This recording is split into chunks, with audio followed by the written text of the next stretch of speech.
Cibellini, ho aspettato sempre per la prudenza il video. Oramai vi siete penso abituati, no? Che i video vi arrivano un pochino più tardi la sera, non fa niente? Mi perdonerete, perdono, che Caterina Casè però è pure Tiziano Ferro. Cominciamo.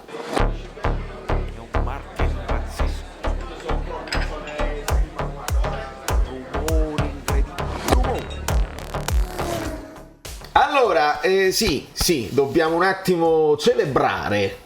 It's a celebration.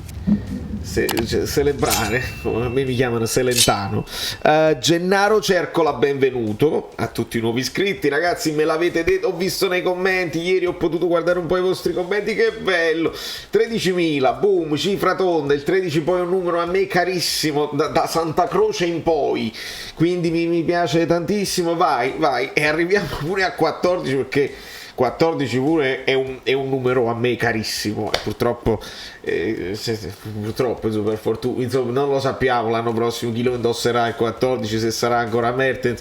Ci stanno queste notizie che qualcuno vuole avere della speranza. Lasciate un like, va? Magari con i like Mertens decide di pagare lui qualcosa al Napoli, paga lui l'affitto dello stadio San Paolo. Sentito in quel giorno, poi non ne abbiamo parlato più, che il Napoli dovrebbe ancora dare 3,4 milioni di affitto allo stadio San Paolo e non li vogliono dare. Sconti, i like l'avete lasciati, sì. Allora, volendo parlare un pochino delle cose di cui si può parlare oggi, prima di parlare di Osimhen, dobbiamo... No, cioè ce l'aspettava ieri, praticamente il video mio di ieri non invecchia, anzi anticipava proprio i tempi, perché io vi avevo detto K2 non deve parlare, K2 ha parlato già, K2 decide anche di rincarare la dose proprio con affetto, non aveva nemmeno bisogno di farlo, ma oggi posta una storia dove ci ricorda, come se ce ne fosse bisogno, insomma, Napoli è una città antirazzista, tifosi antirazzisti, e ci fa vedere l'immagine quando tutti quanti allo stadio indossavano idealmente la faccia di Koulibaly dopo episodi razzisti che capitavano in tutte le cose. Non mi ricordo se quello fu dopo quello successo con l'Inter, ma ce ne sono talmente tante di situazioni che abbiamo dovuto subire noi e Koulibaly, che mi sembrava anche superfluo farlo. Purtroppo registriamo che il Napoli non ha approfittato, si poteva approfittare, vedi, sono pure cose anche un po' di paraculaggine, no? Che si può dire tranquillamente, ma il Napoli poteva approfittare per un'operazione simpatica, come avevo detto, e difendere i napoletani. Invece no, silenzio assoluto del Napoli su questa storia. Si poteva anche ripostare semplicemente la cosa di Koulibaly, fa niente.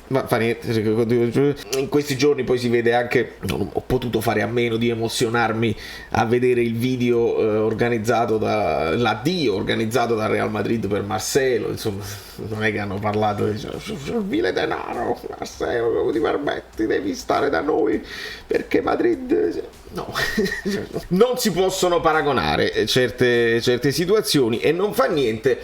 Però per quanto riguarda i quattro scemi, no, che ci dicevano sempre che erano quattro scemi, quelli là, la goliardia allo stadio, noi registriamo anche, facciamo vedere anche qua, che i quattro scemi aumentano e non sono nemmeno più limitati allo stadio, non sono nemmeno più cose che sfottò da stadio. Stiamo parlando di discoteche, cioè partono delle canzoni che a certi tifosi ricordano delle melodie che loro sfruttano per parlare del nostro vulcano e augurarsi che esploda al più presto, e ci sono tesserati, ci sono giocatori professionisti che ripostano i video. In questo caso un giocatore dell'Ascoli, non so nemmeno il nome e non voglio nemmeno ricordarmelo. Noi registriamo che ai quattro scemi ne dobbiamo aggiungere uno che è un tesserato, e quindi la cosa peggiora.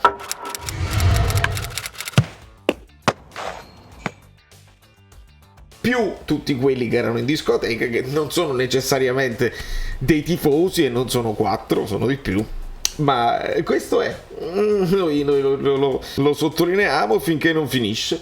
e quindi lo sottolineeremo sempre a costo di diventare scoccianti. A margine, ma non a margine, visto che è notizia di oggi l'ufficialità di Nunez al Liverpool, pagato mi pare 75 più un 25 di bonus. Il bonus, come vi permettete? Si fa così con certi giocatori, con tutti i giocatori oramai, che è un giocatore che l'anno scorso del Benfica ha fatto un impatto devastante per numero di gol anche in Champions, insomma forse uno dei più promettenti insieme ad Holland, che viene presentato molto bene dal Manchester City, e il Liverpool risponde così. Ora noi, dato che parliamo di Osimhen e dato che il Napoli dice minimo 100, 120, 110, quanto ne volete spendere, io non credo che puntino su Osimhen le squadre che possono spendere 100 eccetera eccetera, perché c'erano questi altri profili che hanno forse già dimostrato qualcosina in più. Però io mi devo coccolare questo ragazzo, io me lo voglio coccolare, perché su questo ragazzo dobbiamo puntare l'anno prossimo, visto che non abbiamo certezza in attacco. Abbiamo sicuro perdiamo Insigne per quello che possa dare, e non dare già lo sappiamo, quello che ci poteva dare e non dare, e non ce lo abbiamo.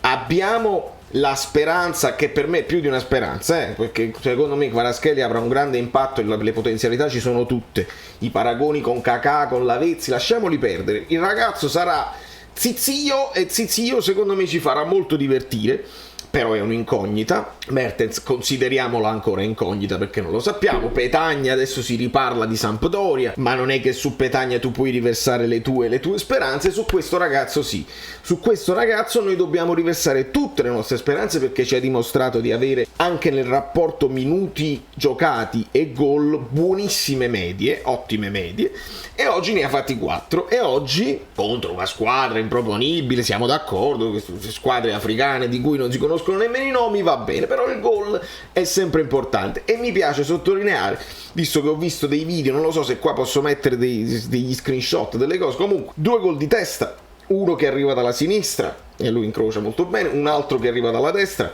di minore distanza, quasi una reazione sempre di colpo di testa. Dopodiché una delle sue scorribande lanciato in profondità, dove deve toccare solamente il pallone per controllarlo e poi allarga il piattone ad incrociare, bel gol. E poi l'altro che ho visto è addirittura uno scavetto, quindi si trovava non dalla sinistra, vi siete iscritti al canale Telegram, perché sennò idem idem, no, ma è importante. Quindi uno quando allarga il piattone era dalla sinistra, quando invece fa lo scavino era dalla destra. Quindi noi sappiamo che lui ama allargarsi a destra e poi incrociare, in questo caso scavino, quindi molto bene. Leggevo anche che ha fatto qualche assist, insomma ottima partita, e viene premiato ancora una volta come miglior giocatore, migliore attaccante nigeriano, che è uno di quei premi che fanno piacere, soprattutto in una stagione dove lui non è potuto andare a fare la Coppa d'Africa, tutte quelle cose, ricordate, mi sono infortunato, no, rinuncio, resto a Napoli e non posso venire, abbiate pazienza, no, voglio andare per forza, sono convocabile. Insomma, tutta una serie di cose con la sua nazionale. Ha avuto il riconoscimento che ai giochi. I riconoscimenti piacciono, ragazzi. Sono trofei, sono vittorie personali.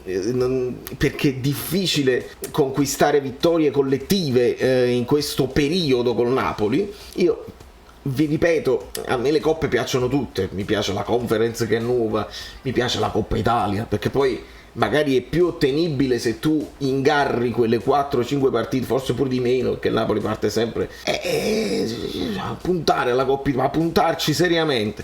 Non è che tu dici poi devo perdere punti in campionato, perché non è detto. Però alzare un trofeo, il trofeo è sempre trofeo, dai tempi immemori della Magna Grecia. Di conseguenza fa sempre piacere un po' a tutti potersi poi gongolare delle vittorie, vedere il video di Marcelo che guarda tutte le coppe, le cose. Sono cose importanti per un calciatore, al pari del vil denaro che devono vincere. Ci sono anche le vili vittorie, queste cose che sono spesso considerate volgari. Non è che vincere è l'unica cosa che conta, perché Chiellini va a Los Angeles, però Los Angeles potrebbe fare un campionato, se non mi sbaglio stanno avanti in classifica. Adesso vado a controllare subito il Toronto come sta, perché sono parecchie giornate che non giocano. Però si aggiunge un altro italiano, Insigne e Chiellini, sarà una sfida interessante. Io mi divertirò, penso che mi divertirò a guardare queste cose nel campionato americano, quando si potrà fare, ve lo consiglierò, però pensiamo a noi. Osimhen, io me lo terrei bello stretto, 100 milioni, 200 milioni, l'Arsenal ne offre 60, l'idea è quella di rifiutare per poterlo vendere a più, però non lo so a quanto si può arrivare. Io lo conserverei il più possibile, perché altrimenti chi ha da fa gol qua? Perché c'è un as al Monza, al Torino, e c'è forse all'Udinese, così arriva De Lofeo, e De Lofeo però sentivo anche dei discorsi così, ha fatto più o meno gli stessi gol di Mertens però col doppio dei minuti. Io non voglio mettere De Lofeo, magari fortissimo, però insomma, prezioso, un po' di prudenza. Da New York, Valerio Fluido è tutto. Vediamo di risolvere la situazione dei portieri, che mi sta molto a cuore, perché ho sentito che la Lazio si vuole pigliare a Sirigu. Non rimaniamo con i piedi sotto le scarpe, perché poi sarebbe un peccato. Ciao, sono Saveria Solida. Se arriviamo a 15.000 iscritti su YouTube è una cosa di cortesia, ma secondo me dovreste seguirlo anche su Instagram, @ValerioFluido. Fa tutte queste cose cretine. Sei iscritto pure a TikTok. Prendi più, dai, basta, sei cringe. Quante cose.